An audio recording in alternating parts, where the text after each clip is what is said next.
Hello बच्चों, स्वागत है आपका नए वीडियो में जिसमें कि हम सीखेंगे बीजीय व्यंजकों का भाग। इस तरह के भाग की हम आज दो विधि सीखेंगे। तो पहली विधि में पहला क्वेश्चन हमें भाग करना है 5x³ minus 15x² plus 25x को भाग करना है 5x से। तो यहाँ ये त्रिपद है और त्रिपद को भाग करना है हमें एक पद से। तो पहले हम इसे इस तरह से सजा के लिख लेंगे 5x³ माइनस 15x² जोड़ 25x बटा 5x। अब हम क्या करेंगे कि सभी पदों को अलग अलग 5x से भाग करेंगे। 5x³ बटा 5x घटाओ, यहाँ जो चिन्ह होगा वही चिन्ह देंगे। फिर दूसरा पद है 15x² बटा 5x, फिर यहाँ जो चिन्ह है वही चिन्ह देंगे और 25x बटा 5x। अब यहाँ एक पद का एक पद से विभाजन करेंगे तो ये 5 और 5 कट गया और x यहाँ 3 और यहाँ घात है 1, तो 3 घटाओ 1। घातांक का ये नियम है, अगर आधार समान हो और बटा के रूप में हो तो हम इसका अंतर निकालते, ये ऊपर चल जाकर माइनस हो जाता है। फिर अगले पद में माइनस 5 दिया, 15 कट गया 3 और ये ऊपर जाएगा तो x का घात 2 घटाओ 1। यहाँ 5 से 25 5 बार में कट गया और x कट गया, बच गया 5। x² माइनस 3x जोड़ 5। तो ये है पहली विधि। अब हम देखते हैं दूसरी विधि। दूसरी विधि में हम जो ये बहुपद है जिसमें कि 3 पद है 1 2 3 त्रिपद, इसमें से वो टर्म को कॉमन लेंगे, वो पद हम कॉमन लेंगे जो कि तीनों में है। तो 5, 15 और 25 में से हम क्या ले सकते हैं, तो हम इसका करेंगे गुणनखंड। 5 का गुणनखंड करेंगे तो आएगा 1 गुना 5, 15 का करें तो आएगा 1 गुना 3 गुना 5 और 25 का करें तो आएगा 1 गुना 5 गुना 5।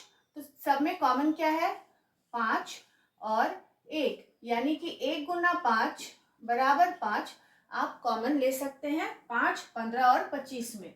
तो हम 5 ले लिए कॉमन। अब आता है पद चर जो है x³ x² x, तीनों में से हम कौन सा पद बाहर ले सकते हैं, कॉमन ले सकते हैं। तो फिर इसका भी गुणनखंड करेंगे x³ मतलब x गुना x गुना x, x² x गुना x और x तो सिर्फ x है, तो तीनों में ही कॉमन हम सिर्फ x ले सकते हैं क्योंकि x तीनों में है। तो यहाँ आ गया x। अब 5x को कॉमन लेने के बाद क्या बचता है, तो यहाँ 5 बाहर आ गया, 3 में से 1x बाहर आया तो बच गया 2x यानी कि x²। यहाँ जो चिन्ह है वही चिन्ह देंगे। 15 में से 5 आ गया कॉमन तो बचा 3, यहाँ भी देख के पता कर सकते हैं, 1 और 5 कॉमन ले लिए तो 3 और x² यानी 2x था, 1 बाहर आ गया तो बच गया x। अब जो यहाँ चिन्ह है वही चिन्ह हम देंगे। 25 में से 5 आ गया कॉमन, बचा 5 और 1x था वो बाहर आ गया तो चर में कुछ भी नहीं बचेगा, बटा 5x। अब ये 5 5 और x कट जाएगा और x² माइनस 3x प्लस 5 आपका आंसर हो जाएगा। अब हम देखते हैं दूसरा क्वेश्चन। दूसरा क्वेश्चन में जो भाजक है उसके साथ ऋणात्मक पद है -2z है। तो अगर ऐसा हो तो हमें कैसे भाग करना है, तो इसे भी हम दोनों ही विधि से बना सकते हैं। तो पहली विधि देखते हैं। पहली विधि में फिर हम इसे सजा के लिख लेंगे 4z³ 6z² माइनस z बटा -2z। अब हम क्या करेंगे, हर पद को, इस त्रिपद के हर पद को एक -2z से अलग अलग भाग करेंगे। तो पहला पद 4z³ बटा -2z, यहाँ जो चिन्ह होगा वही चिन्ह देंगे। फिर दूसरा पद 6z² बटा -2z, फिर यहाँ जो चिन्ह है वही चिन्ह देना है। और तीसरा पद है z बटा -2z।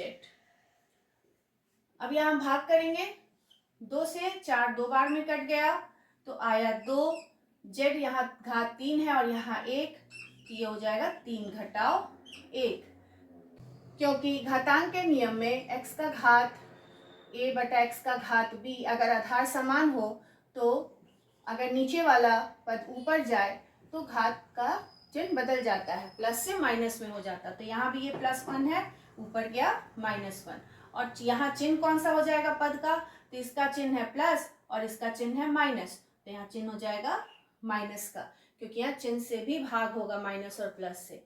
अब आते हैं अगले पद में। अब यहाँ हम भाग करेंगे, 2 तिया 6, 3 जेड का घात यहाँ 2 है और नीचे 1 है, जो ऊपर जाएगा तो माइनस हो जाएगा। अब इस पद का चिन्ह क्या होगा, तो यहाँ है प्लस और ये है माइनस, तो प्लस माइनस यहाँ माइनस हो जाएगा। तीसरा पद, यहाँ जेड और जेड कट जाएगा, 1/2 और चिन्ह कौन सा होगा, तो यहाँ माइनस है और ये माइनस है, माइनस माइनस यहाँ प्लस का चिन्ह होगा, बराबर -2, 3 घटाओ 1 2, तो z² माइनस 3z प्लस 1/2। अब हम देखते हैं इसे दूसरी विधि में कैसे बना सकते हैं। दूसरी विधि से इस सवाल को हल करने के लिए पहले हम कॉमन लेंगे कि ऊपर के तीनों पद में से हम क्या कॉमन ले सकते हैं। तो यहाँ अगर हम गुणांक की बात करें तो यहाँ है 4, यहाँ है 6 और यहाँ है 1, तो कॉमन 1 आएगा, तो 1 लिखिए चाहे नहीं लिखिए कोई बात नहीं। तो यहाँ आपका कॉमन अंक तो कुछ नहीं है।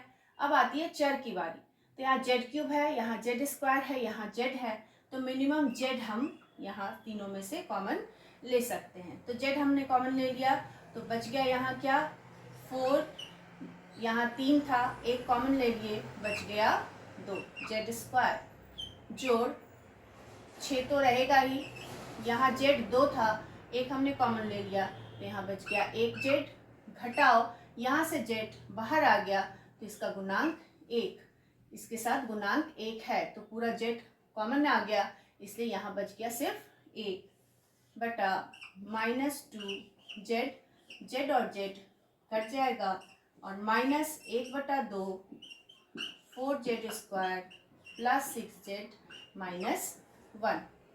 और जब हम इसे गुना करेंगे आगे -1/2 से तीनों ही पद को गुना करेंगे, तो -1/2 गुना पहला पद है 4z², उसके बाद आते हैं दूसरा पद में, तो ये माइनस प्लस हो जाएगा माइनस, और 1/2 से गुना करेंगे, 1/2 गुना 6z, और फिर यहाँ -1/2 से -1 को करेंगे तो माइनस माइनस प्लस 1/2 गुना 1 बराबर, यहाँ ये 2 बार में कट जाएगा और यहाँ ये 3 बार में 6 कट जाएगा, तो -2z² माइनस 3z जोड़ 1/2। वीडियो से कुछ सीखने मिला हो तो वीडियो को लाइक जरूर करें। मिलते हैं अगले वीडियो में। Thank you.